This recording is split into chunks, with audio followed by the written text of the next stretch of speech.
Alright, guys, we are back for round 8 of Supercoach 2022 review. Good week, honestly. Needed it.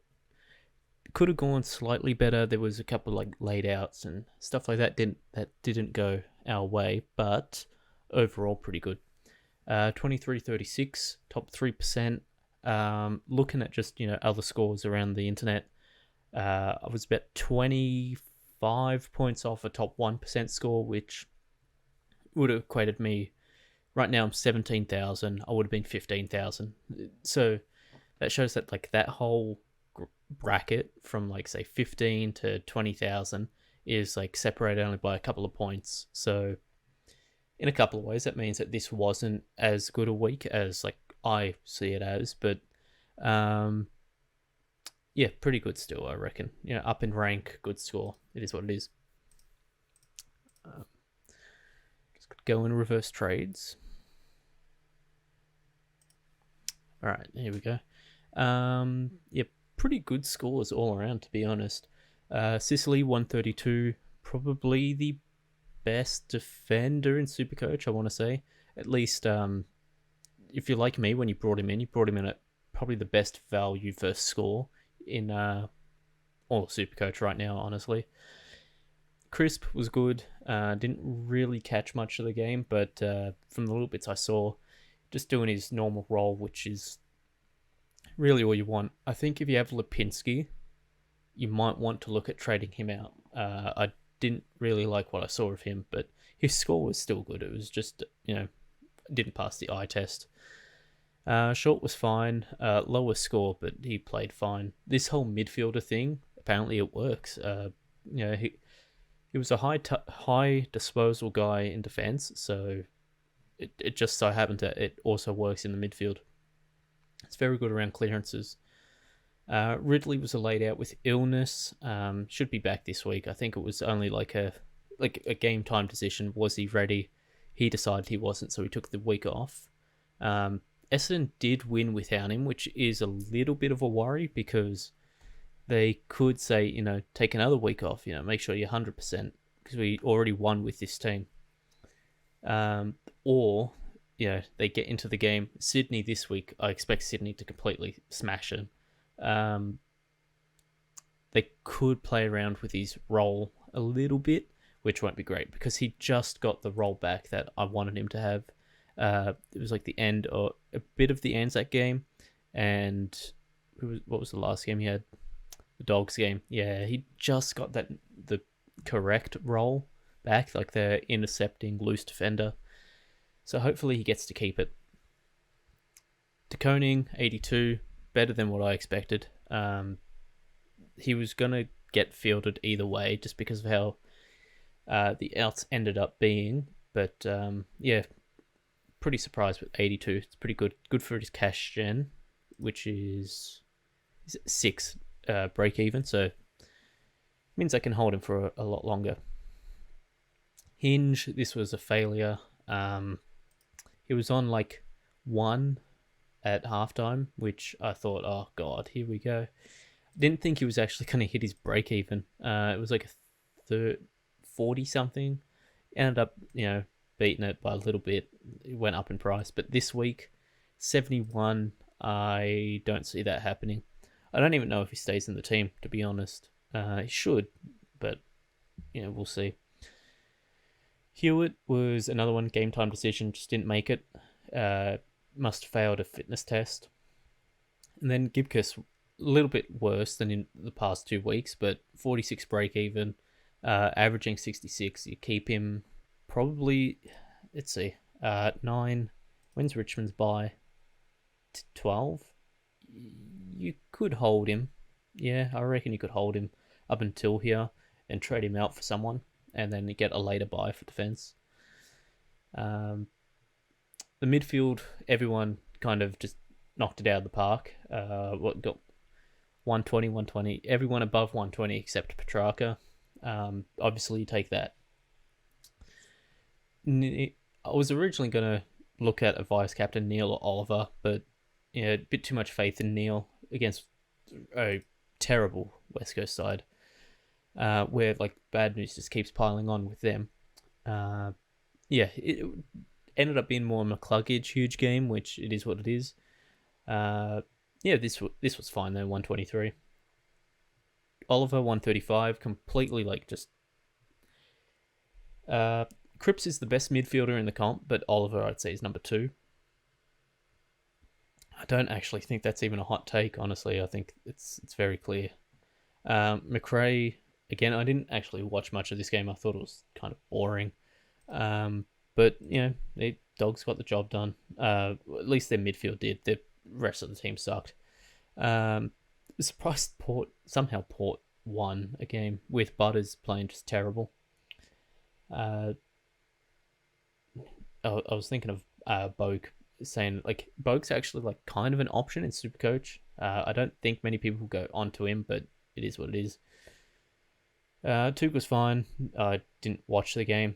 Was out, and Cripps is so fun to watch. Actually, there's no way he's not leading the Brownlow count. He has to be, even with missing a week. How many games has he played? He's played in 8 games. He's got to have at least 3 votes. I'd say 5 of them. Yeah, Richmond he has to have 5. Dogs he has to have 5. He has to have 3. Hawks game I can't really remember that much. I think they let the Hawks back in late, so I don't know if he'd get 3 from here, but I could see 2. Freo is 3 and North's 3. Adelaide's probably another 3. He's on such a good roll. And I was one of the ones that I was like, I'll just come out and say I was a hater on Cripps. I didn't think he'd actually be able to do this. I thought his career was like on the downside. But, he proved me wrong. That's what happens in sports. Petrarca was good. Not as good as Oliver, but still good.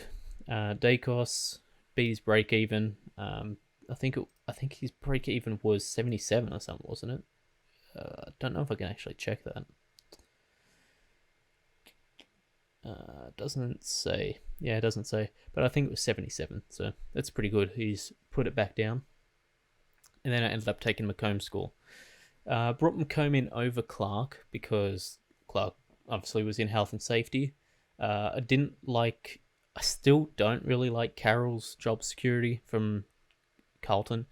I think once Hewitt comes back, Carroll's either going to lose his role completely or just either get dropped from the team, lose his role, and like play somewhere else where he doesn't score good.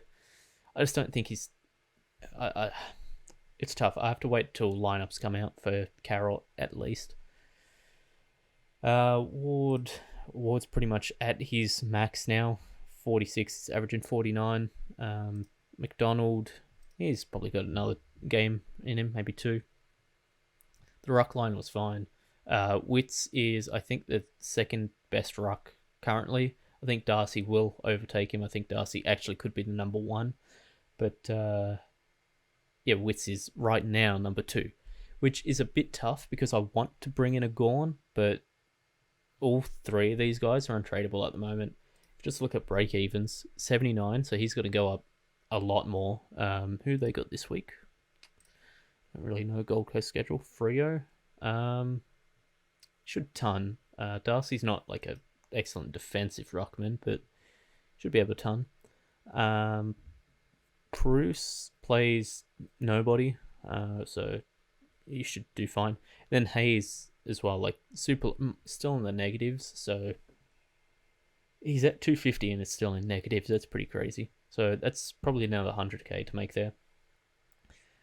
Like I said, it's tough because you want to bring in a Gorn or a Darcy, but you can't trade players like this that are making so much money where, like here, stunted growth, probably a game away from stunted, close to it, and then the forward line we'll get into in a minute.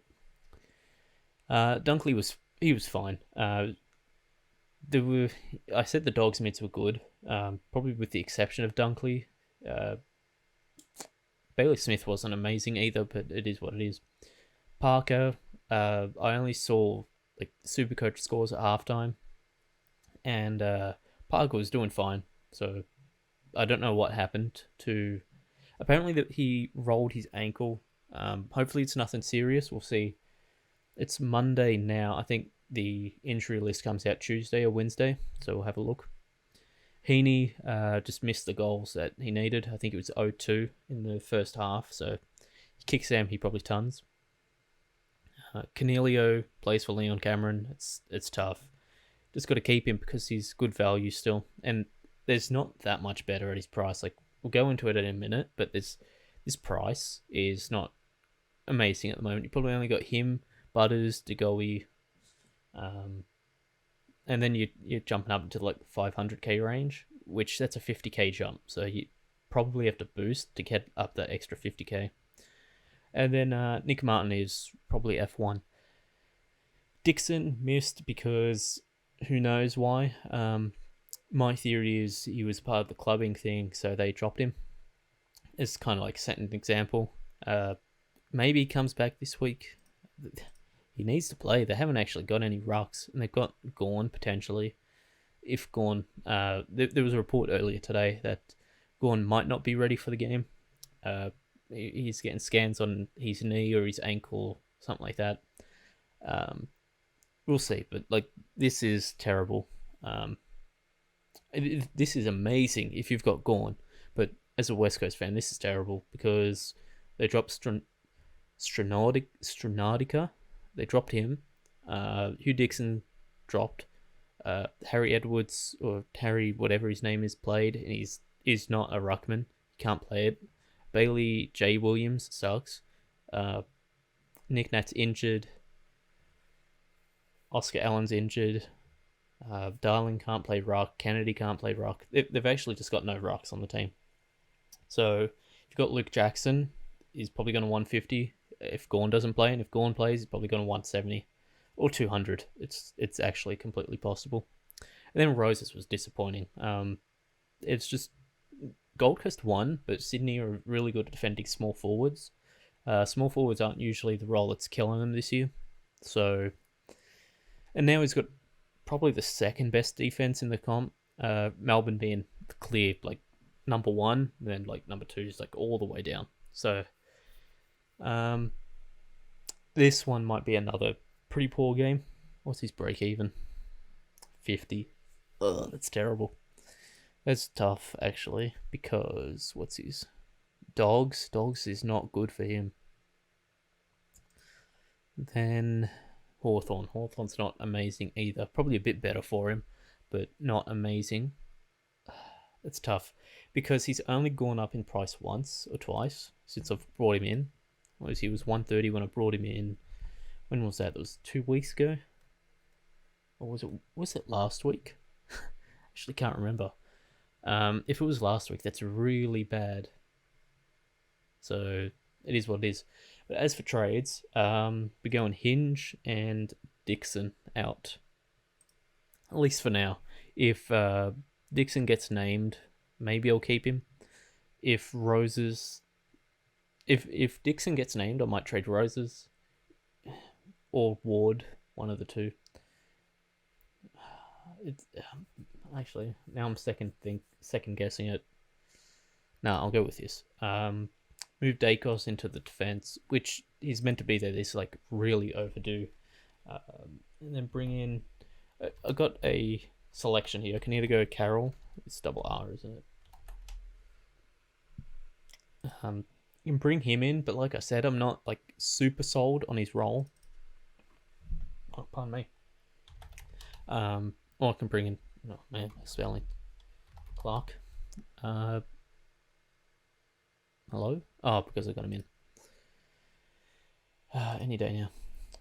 We can bring in Greg Clark, whose role I feel a lot better with, but does play for the worst team in the comp, so it's a bit interesting. And it was only health and safety out, so at least he's not injured.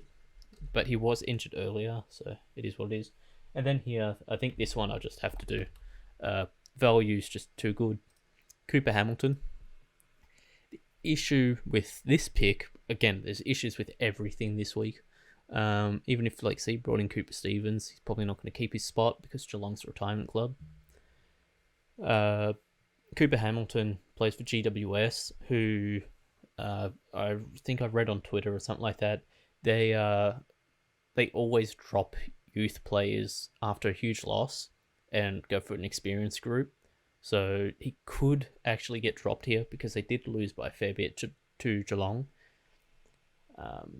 It's just to wait and see. Maybe if Cooper does get dropped, I just go Hinge to Clark, which is possible, and then just...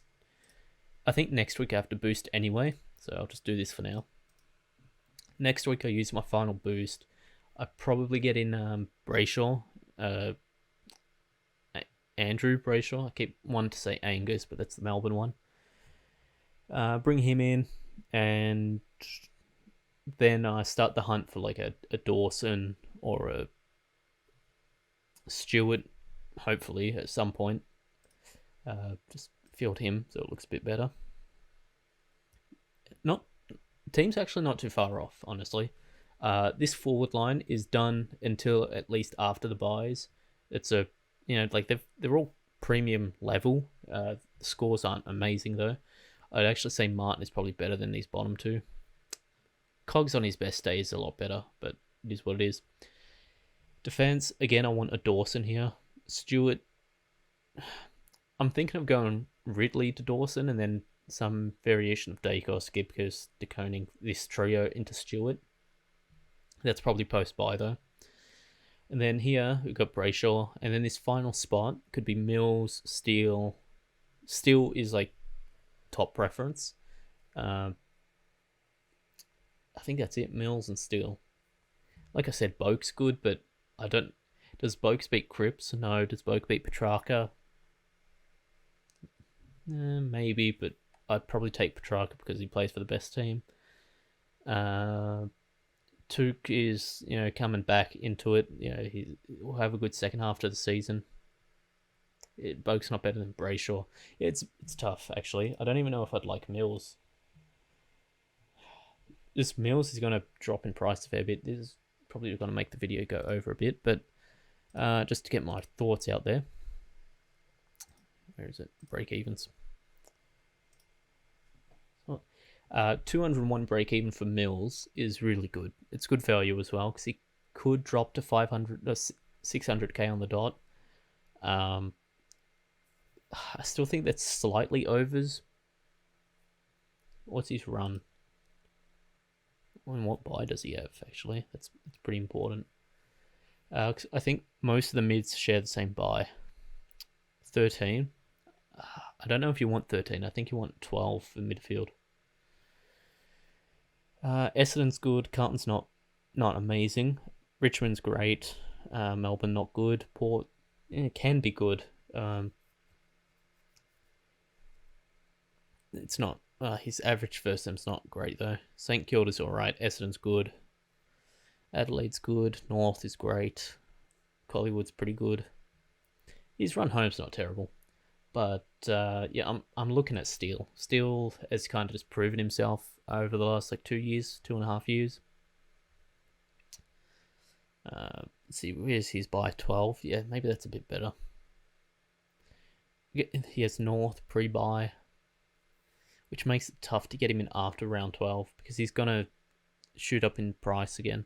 If he drops under 600k, I might do move heaven and earth to get him. Might even go Ridley to him somehow.